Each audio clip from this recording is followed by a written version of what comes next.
नव्या ने इनडायरेक्टली शनाया को यह एहसास दिला दिया था कि उसने अपने बेटे मानव के जरिए जो घटिया हरकत की थी वो उसे समझ आ गई थी। उसने फेक स्माइल के साथ शनाया की तरफ देखा। शनाया के चेहरे पर गुस्सा और डर साफ दिख रहा था।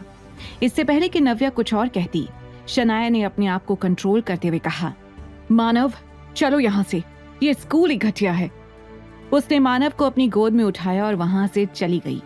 अपनी कार के पास जाते हुए वो नव्या को गुस्से से मुड़ मुड़ कर देख रही थी। ऋषि ने नव्या को वार्निंग देते हुए कहा, आज यहाँ जो कुछ हुआ वो अच्छा नहीं हुआ। You'll regret it later. इसके बाद ऋषि भी शनाया के पीछे चला गया। नव्या उन्हें जाते हुए देख रही थी। वो सोच रही थी कि अब वो किस तरह की चाल चलेंगे। प्रिंसिपल ने राहत की सांस ली।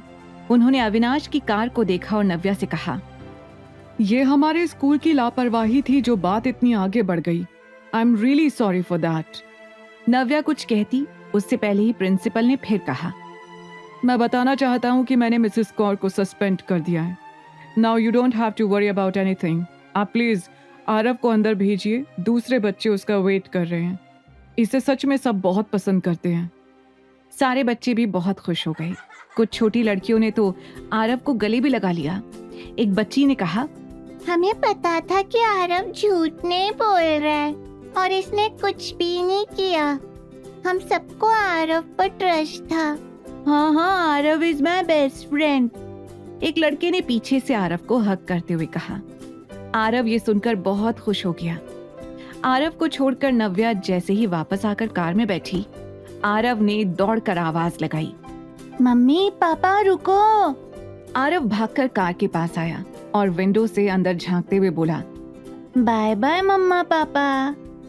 आसपास खड़े सभी लोगों को समझ आ गया था कि आरव के पापा भी थे, जो कि बहुत रिच एंड पावरफुल लग रहे थे। जिन लोगों ने भी प्रिंसिपल को नव्या से माफी मांगते देखा, वो आपस में बातें कर रहे थे कि शेखावत फैमिली के ग्रैंडसन को इतने कॉन्फिडेंस से प्रिंसिपल ने स्कूल से बाहर निकाल दिया। जरूर ये नव्या किसी पावरफुल आदमी से रिलेटेड होगी। जब लोगों ने नव्या को एक बड़ी सी कार में बैठते हुए देखा और आरव को पापा पापा आवाज लगाते हुए सुना, तो उनका डाउट और भी बढ़ गया। कुछ कपल्स तो एक दूसरे से ये बात कर रहे थे कि नव्या के पास शेखावत फैमिली से भी ज्यादा पावरफुल पार्टनर है, इसीलिए नव्या से फ्रेंडशिप करना सही रहेगा। नव्या बेवकूफ नहीं थी। वो जानती थी कि प्रिंसिपल ने उसकी साइड लेकर उसकी हेल्प सिर्फ वीडियो के कारण नहीं की थी। अगर वो चाहते तो मिसेस कौर की तरह इस मैटर को छुपा सकते थे। जरूर कोई और रीजन रहा होगा या शायद कोई उन पर प्रेशर डाल रहा होगा। तभी नव्या ने अविनाश की तरफ देखकर सोचा, ये उस दिन आरव को स्कूल क्यों ले जाना चाहता था। सोचते हुए नव्या को लगा कि कहीं प्रिंसिपल पर प्रेशर डालने वाला अविनाश ही तो नहीं। उसके दिमाग में आया कि अगर सीसीटीवी वीडियो से पता नहीं चलता तो आरव के साथ कितना कुछ हो सकता था। ये सोचकर उसने अविनाश से कहा, तुमने जो किया उसके लिए थैंक यू अविनाश। मैं शायद अकेले ये सब कुछ हैंडल नहीं कर पाती। इस स्कूल पर आरव का भरोसा वापस बनाने के लिए ये सच सामने आना बहुत जरूरी था। अब आरव को कोई परेशान नहीं करेगा। अविनाश ने कोई जवाब नहीं दिया। उसने पूछा, तो फिर अब कहाँ जाना है? नव्या ने एक पल को सोचा और ये डिसाइड किया कि वो ऑफिस जाएगी, क्योंकि वो रिया को हॉस्पिटल जाकर डिस्टर्ब नहीं करना चाहती थी। उसने अविनाश से कहा, office, and thank you again for your help. Avinash ने जवाब दिया, नव्या ये बार बार थैंक यू बोलने की जरूरत नहीं है, मैं तुम्हें ऑफिस छोड़ दूंगा। नव्या ने तुरंत कहा, अरे गलत मत समझो, मेरा वो मतलब नहीं था। मैं तो बस आरव के लिए। Enough thank you for today Navya, Avinash ने पोलाइटली कहा। नव्या से बार बार थैंक यू सुनना अविनाश को अजीब लग रहा था। नव्या को शांत करने के बाद अविनाश अपनी आंखें बंद करके सीट पर सिर टिकाकर बैठ गया। नव्या उसके बिहेवियर से कंफ्यूज हो रही थी। वो अविनाश के बारे में जितना सोचती उसे वो और गुस्सैल लगता। पूरे रास्ते दोनों चुप रहे और कुछ ही देर में वो स्टार एंटरटेनमेंट पहुंचने वाली थी। नव्या को रियलाइज हुआ कि शायद उसका थैंक यू बोलना अविनाश को अच्छा नहीं लगा। कार रुकी और वो अविनाश को गुड बाय कहकर कार से उतर गई। जैसे ही वो अंदर आई, वो हैरान हो गई। उसने देखा कि रोहन ट्रेनिंग रूम में वर्कआउट कर रहा था। उसे वहां देखते ही रोहन ने कहा, हेलो मैम। रोहन वहां अकेला ही था। नव्या ने कहा, तुम यहाँ क्या कर रहे हो? मुझे लगा तुम रिया के पास होगे और उसकी रिकवरी में हेल्प कर रहे होगे। तुम्हें अभी रिया के पास होना चाहिए रोहन। नव्या को इस बात से परेशान देखकर रोहन ने कहा, मैंने रिया की देखभाल के लिए एक पर्सनल नर्स रख ली है मैम, क्योंकि लव एंड हेट 2 की शूटिंग शुरू होने वाली है। मैं ट्रेनिंग मिस नहीं कर सकता, इसीलिए मैं यहाँ आ गया। इस वक्त मेरे लिए ट्रेनिंग बहुत इम्पोर्टेंट है। उसके मन में नव्या और अपने फैंस के लिए बहुत रिस्पेक्ट थी। वो उन्हें निराश नहीं करना चाहता था, चाहे उसे उसके लिए कितनी भी मेहनत क्यों ना करनी पड़े। नव्या ने उसकी बात को समझा। उसे ये देखकर बहुत अच्छा लगा कि रोहन अपने काम के लिए इतना एक्साइटेड था। नव्या ने कहा, तुम ट्रेनिंग करना चाहते हो, ये बहुत अच्छी बात है, लेकिन रिया का ऑपरेशन अभी अभी हुआ है। शी नीड्स हर फैमिली, इसलिए जितना हो सके उसके साथ रहना, ताकि उसे अकेला फील ना हो। रोहन को समझाने के बाद नव्या अपने ऑफिस में चली गई। उसे बहुत सारे काम करने थे।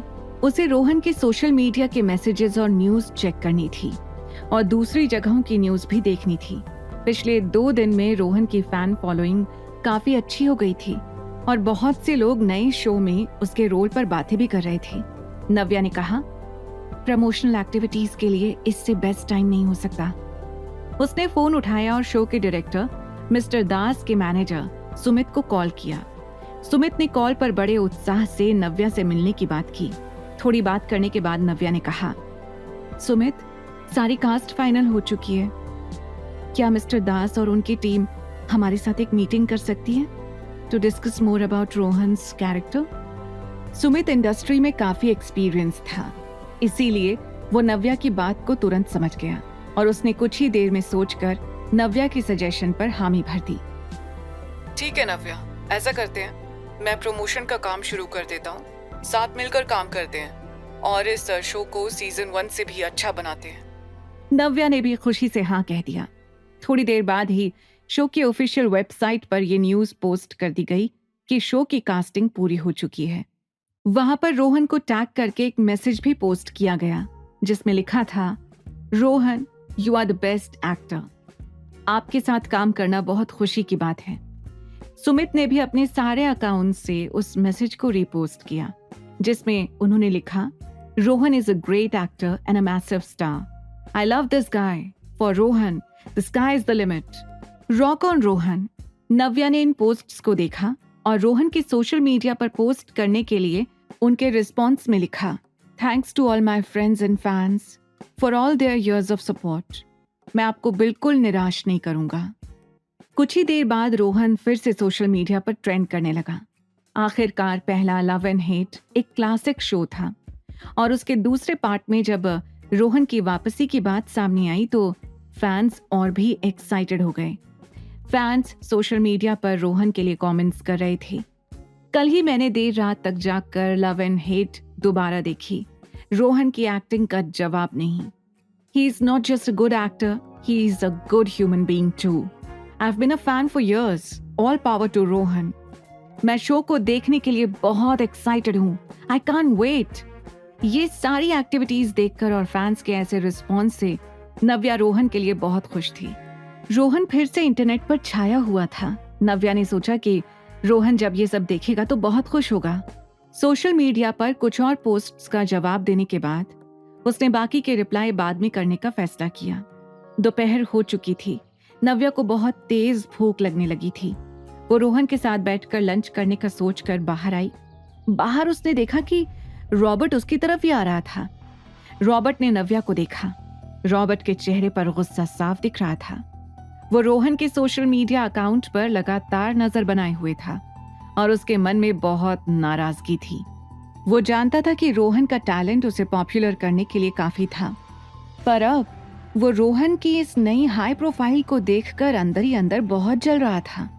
वो नव्या को देखकर सोच रहा था, मैंने इस लड़की को सच में अंडर एस्टिमेट किया। अगर नव्या इंटरफेयर नहीं करती तो रोहन अब भी मेरे चंगुल में होता। उसने सरकास्टिक तरीके से नव्या के पास आकर कहा, ओह, क्या तुम फेमस मैनेजर नव्या हो? तुम तो बहुत आगे बढ़ चुकी हो। यहाँ तक कि तुम्हारे चलने के तरीके में भी स्टारडम दिखाई दे रहा है। नव्या ने रॉबर्ट की तरफ देखा।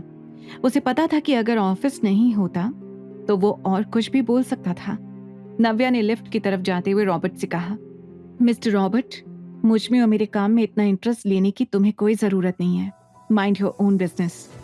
ये सुनकर रॉबर्ट गुस्से से आग बबूला हो गया। मुझे हैरानी है कि रोहन अपना नाम तब तक क्यों नहीं बना पाया जब वो मेरे साथ काम करता था। शायद तुम्हारे पास कुछ स्पेशल है। वो ये जानना चाहता था कि नव्या के पास ऐसा कौन था जो उसको सपोर्ट कर रहा था। नव्या उसकी किसी बात से अफेक्ट नहीं हुई। उसने रॉबर्ट की तरफ देखकर कहा, हाँ, मेहनत से काम करना क्या होता है।